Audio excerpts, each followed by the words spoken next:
Welcome to Cool Talk. I'm back. Here is, at long last, the last episode of my presidential series, number 44, Barack Obama, a presidency still in progress, making it difficult to be objective, and everything I say will be reassessed in years to come. But here goes. Barack Obama was born in Hawaii in 1961. His mother, Stanley Ann Dunham, met Barack Obama Sr. in the University of Hawaii. They were married, and they were separated when Obama was not even a month old. His father moved back to Kenya, which is where he was from. He only visited Obama once, and in Kenya, he gave Obama another 7 half-brothers and sisters. His father died in a car crash when Obama was 21. When Obama was 2 years old, his mother married Lolo Sotoro from Indonesia, and soon the family moved to Indonesia. Obama studied in a Catholic school, and at 10 years old, went to live with his grandparents in Hawaii.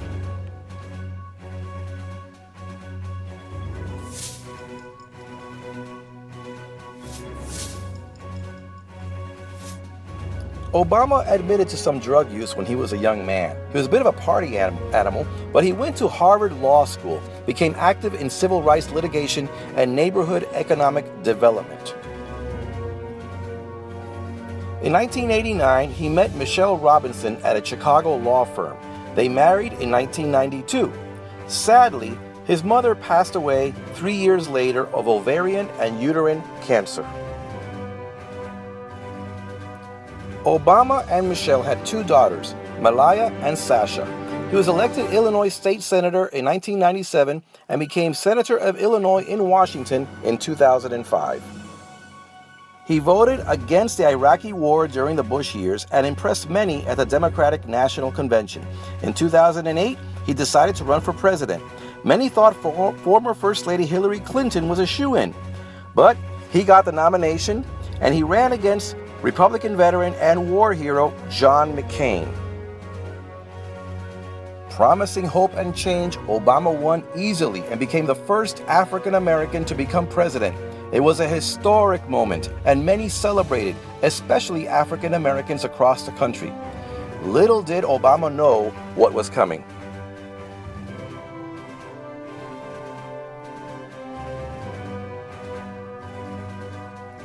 There were still wars going on in Iraq and Afghanistan, and terrorist organizations such as ISIS were beginning. In 2008, gasoline prices had skyrocketed, and speculation, deregulation, and greed caused a real estate bust that sank the country into a deep recession. Homes went into foreclosure.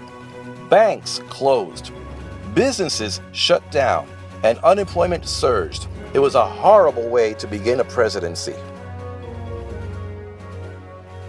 Now, George Bush signed and Obama approved an economic stimulus package, a bank bailout to keep banks and businesses afloat, basically buying time, a $700 billion controversial bailout. But the economy would get worse before it got better.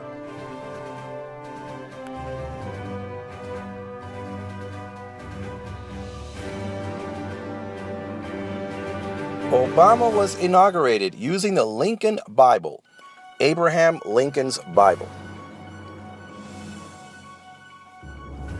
Now, Obama had promised to close the detention center in Guantanamo, Cuba, where terrorist suspects had been detained, most without trial, indefinitely. Well, 8 years later, the detention center is still open. Battles with Congress over funding, not having any places to send and try the inmates have kept it open. But there were 500 detainees, and today there are only 61. Now, gays have been targeted and harassed for years, and homophobia still spread across the land. A brutal attack in 1998 was made against a university student of Wyoming. His name was Matthew Shepard.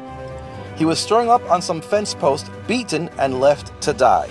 At his funeral, the Westboro Baptist Church did their typical hate-filled protest.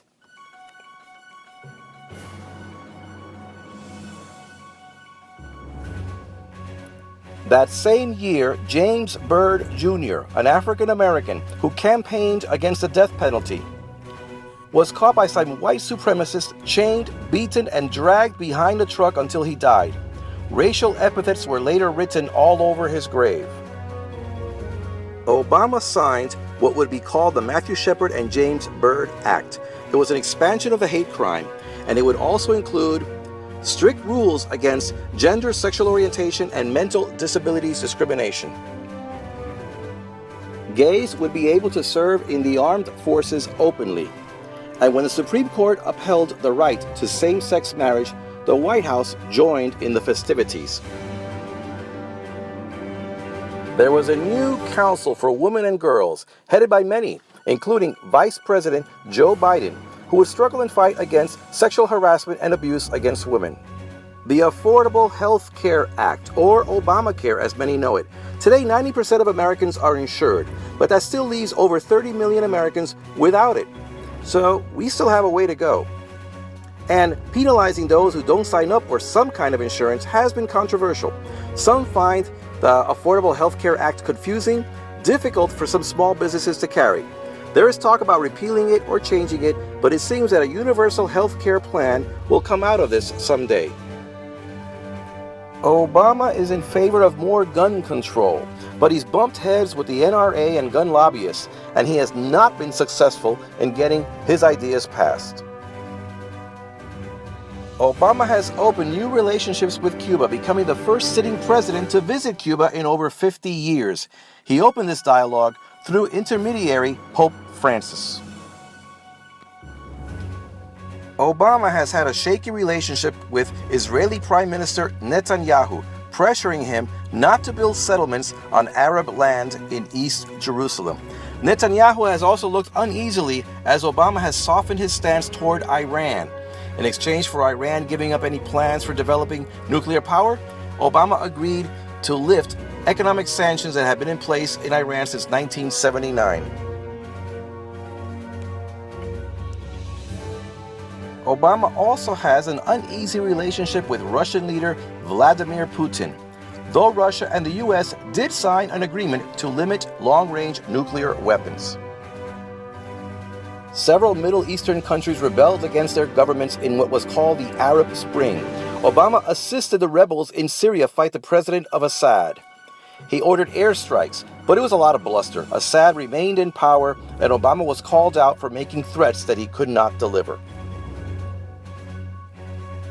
Now, the U.S. and NATO assisted rebels to fight against their leader Muammar Gaddafi. The rebels won, killing Gaddafi. Now, Libya was also the site of an attack on an American compound in Benghazi in 2012. The CIA was stationed in Benghazi overseeing secret operations. Some say that in trying to keep a low profile, the U.S. consulate and CIA compound was low on security. Nevertheless, American diplomats called for extra security, didn't get it, and when Islamic militants attacked, 4 Americans were killed, including American Ambassador J. Christopher Stevens. In 2014, Benghazi militant leader Ahmed Abu Khattala was captured and accused of having led the attack. Secretary of State at the time, Hillary Clinton, took responsibility for the lapse of security, but she was a little evasive in her answers. Now, Obama did fulfill his promise to end the war in Iraq. Of 140,000 U.S. combat troops that were there in 2009, today there are about 4,000. They're there as a counter-terrorist brigade. He did increase the amount of troops that are in Afghanistan in hopes of stabilizing the region. Eventually, troops began to be pulled out, but over 30,000 are still there today, indefinitely. Obama embraced the use of drone strikes, authorizing 500 drone strikes, killing about 3,000 terrorists, but unfortunately 391 civilians.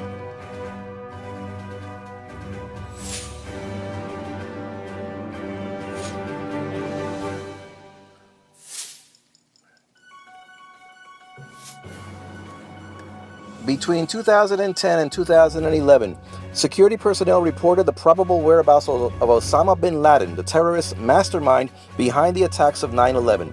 Bin Laden had been located in a compound in Pakistan. A raid was authorized for Navy SEALs who raided, and in the raid, bin Laden was killed. He was buried at sea hours later. the nation celebrated the end to the biggest manhunt in U.S. history. Obama named 2 women to the Supreme Court, Elena Kagan and Sonia Sotomayor, the first Latina. Obama has deported about 3 million undocumented immigrants, but his programs to try to legalize about 4 million of them have been blocked by Congress and the Supreme Court. Obama has implemented regulations to store carbon, funding a smart grid that will reduce electricity. There are over 1 million electric vehicles on the road today. He's rejoined greenhouse talks, boosted fuel efficiency standards, improved food safety, and invested in renewable technology, also expanding wilderness protection.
Some say the attacks on Obama were political and not racial, but it's kind of hard to argue with these signs.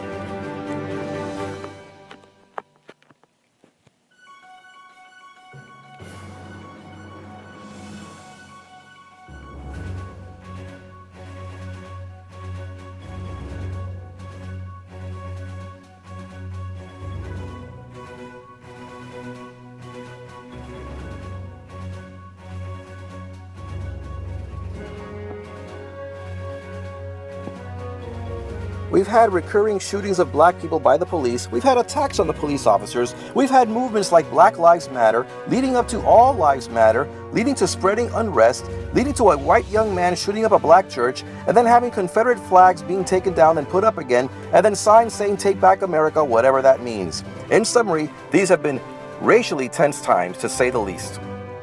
So, what can we say about Obama? Well, the deficit has gone down by 2/3, but the national debt has skyrocketed. Wars in the Middle East have ended, but counterterrorism goes on. Gas prices have gone down, and the stock market has stabilized. Gay equality has taken strides, and there's a new consciousness about climate change, food safety, and the environment.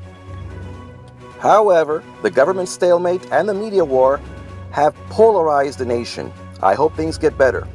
Now, history will surely make us reassess Obama's legacy one way or another. That's a fact. We'll have to see.